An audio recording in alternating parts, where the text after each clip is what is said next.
Narito po ang News TV Quick Response Team sa tanggapan o sa headquarters po ng Quezon City Police District. Kaugnay pa rin ang update sa ginawang pagsuko ng suspect na nakasagasa dito sa dalawang nagmumotor nitong nakaraang linggo sa may V. Luna Road, Quezon City na kagad nga pong nasawi yung dalawang biktima. At kinilala itong driver ng Hummer na si Alvin San Pablo at iginit nito na hindi niya intensyon na takasan itong pangyari. Bagamat kita-kita CCTV kung paano nga niya tinakasan yung dalawa niyang biktima. May live report si Salima Refran. Salima.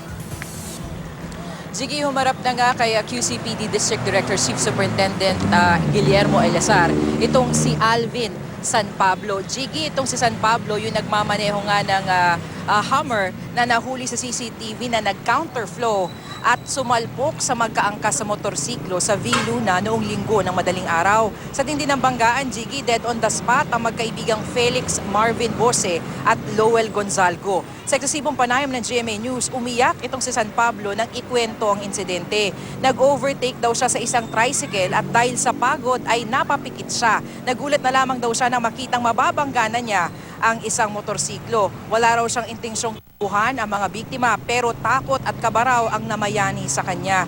Lubos daw siyang inusig ng kanyang konsensya. Hindi raw siya nakatulog dahil nga daw dito. Abot-abot naman ang paghingi niya ng tawad sa mga naulila ng mga biktima. Alam daw niyang mahirap itong tanggapin pero gate niya aksidente ang nangyari. Handa raw niyang sagutin ang pagpapalibing at iba pang gastusin. Di naman napigilan ng ina ni Lowell Gonzalgo ang pighati na makita na nga ang suspect. Humagulgol at naghihiyaw ng pangalan ng anak si Aling Melinda. Labis din ang pighati ng mga kaanak naman ng rider na si Marvin Bose. Kapwa hindi raw magpapaareglo ang dalawang pamilya at nais daw nilang managot sa batas si San Pablo.